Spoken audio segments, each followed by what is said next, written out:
Ger. How you doing? Yeah, there's a bit of a consensus growing that Johnny Cooper will actually be detailed to Mark Clifford again. There's a couple of different people in the papers today suggesting that that is the case and should be the case. Do you think it should be the case? I don't think so. No, I wouldn't do it myself personally. I just think it's in his head now, Ger. I think we spoke about this a couple of weeks ago after the first game, where I think it wasn't necessarily a physical matchup that was worrying, or even some things that Clifford did in the first few minutes of the game, because Clifford was a little bit off. He was snatching at things in those first 5 or 10 minutes. And although he was winning ball on Cooper, it wasn't like you'd say, okay, I'm under major pressure here as a full back or a corner back. I think it was actually just his anxiousness, his apprehension of the task ahead of him, that kind of got into his head. And you could see that obviously in the penalty, where he was just like kind of, grasping, looking for him. Where was he? That he knew he needed to get contact on him. So I think it was probably just as I say, the fear of the task maybe got into him a little bit, and he knew that Clifford was a main guy and that he had to stand up to this and da. So I wouldn't necessarily be.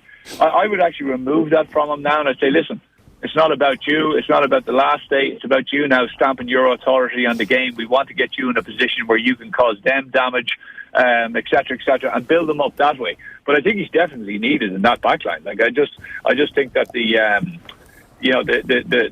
level of support in the substitutes bench that they have is just not there. So he's massively needed, but I don't think he's needed on Clifford. Yeah, that's the thing, Anthony, isn't it? That you talk about the potential changes that Jim Gavin should make, and you can make a list of players that could be dropped, but it's actually harder than previous years to make a list of players who should start in their stead.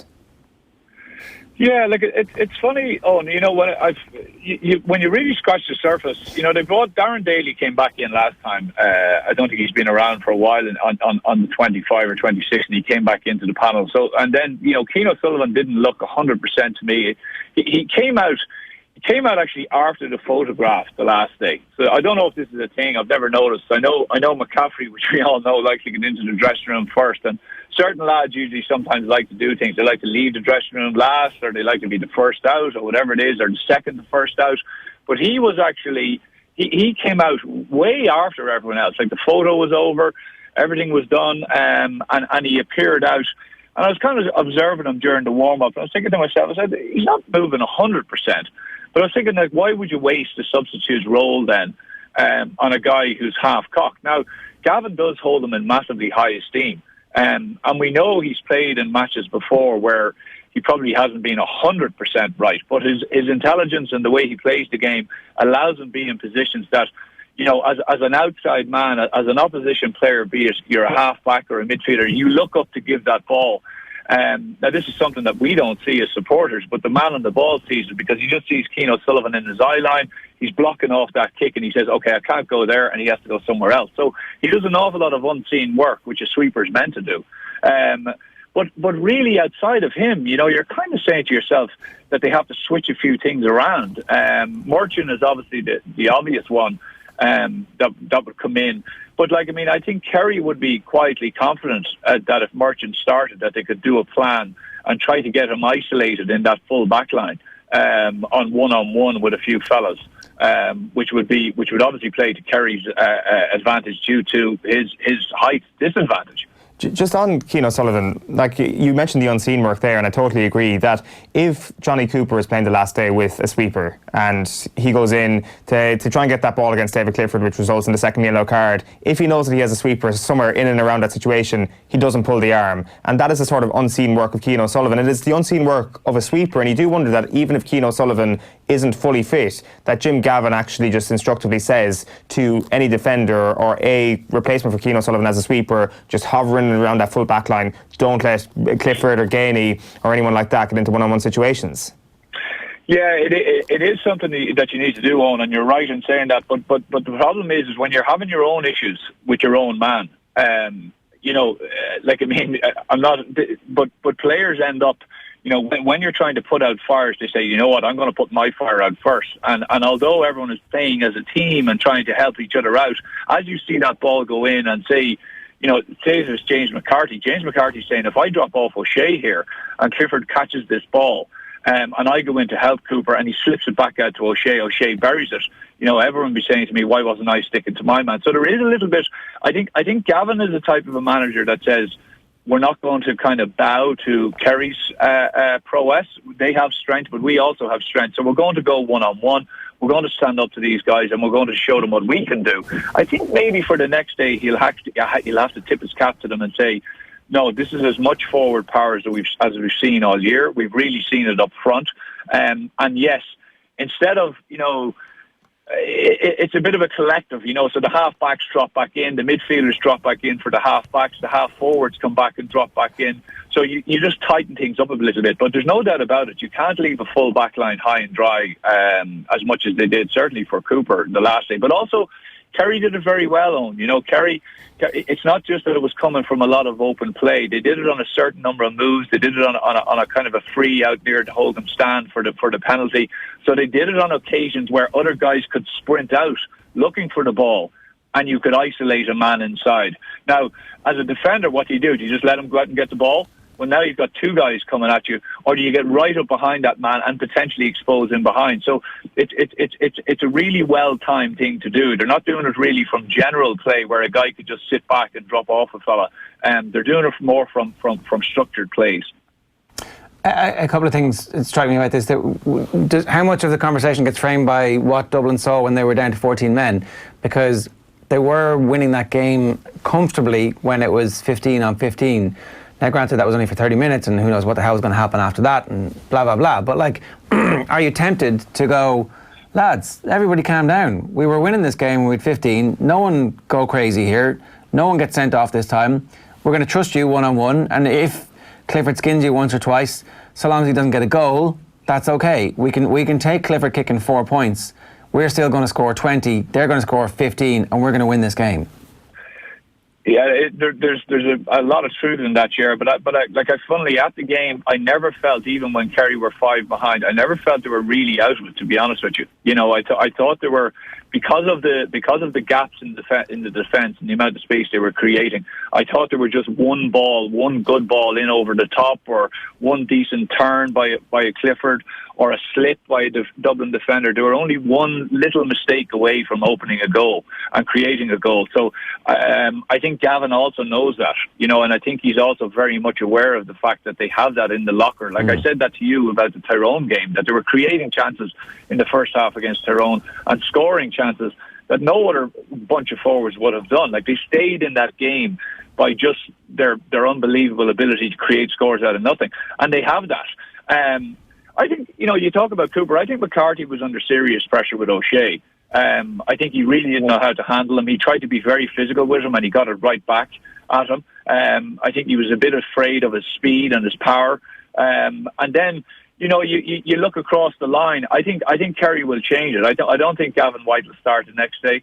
I think Spillane will come in. And I think what they may do is deploy O'Brien on McCaffrey. They may start him in the half-forward line, but they may just deploy him on McCaffrey and do a very similar role to what Durkin did for Mayo McCaffrey, and get him to try and turn and run towards his own goal. Now, that's a big task, but I couldn't believe that Kerry kind of left it as a kind of a collective on McCaffrey. No one really seemed to be taking him, and the collective failed because, he ended up scoring whatever it was, 1-2 or 1-3. So I think they have to go man on him, and I wouldn't be surprised then if they put the other Spillane into the half forward line and/or Jack Barry, and they have a bit more of a kick out presence in that half forward line. But they're the kind of moves I think they will potentially look to do, which will try to negate, because John Small is a very good defender. He's a very forceful kind of defender, very in your face defender. But I think with the ball in hand, he's not really going to hurt you. We saw him taking a very rash shot, kicking it up in the air.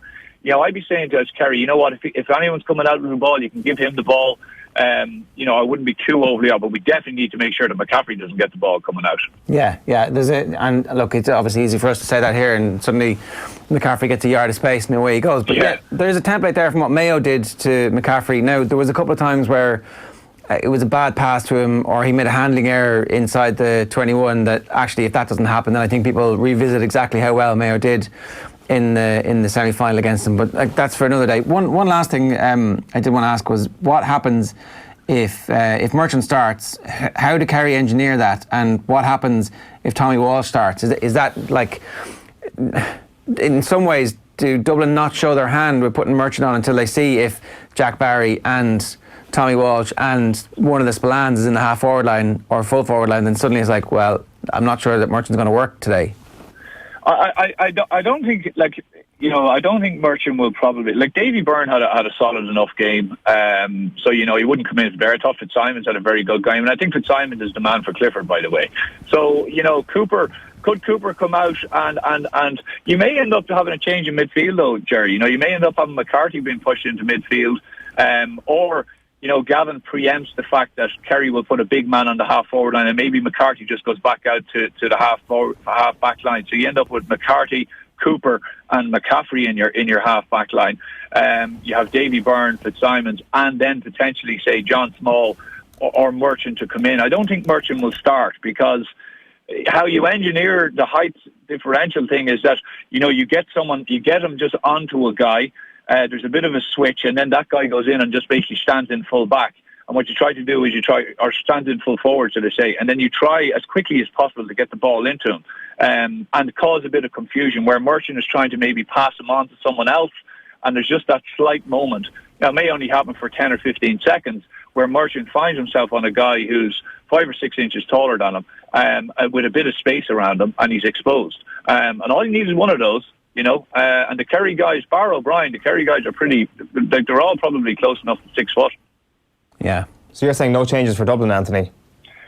I can't see it. No, the only change, I think McCauley might be under a slight bit of pressure in midfield. He might be under a small bit of pressure. I don't think he had his best day. I think he was ponderous on the ball, and I think Kerry did really well where they tackled them from behind a number of occasions and they caught up with them. And you know, I know Fenton was injured. Well, people are saying he was injured, so, you know, will he be back to 100% ready? If it was a back injury, you would hope he is. So they won't be as bad there, because McCauley isn't your leader in midfield. He needs Fenton beside him. He's more of your worker. He's more of your groundhog. Is in there, kind of, you know, making things happen, but only on the back of Fenton making the big things happen. So McCarthy could find himself in there, and then you could get a situation where they have to draft someone in. But they're so thin on the ground in the defence. I think they're probably just going to go with the exact same men, but just rejig the positional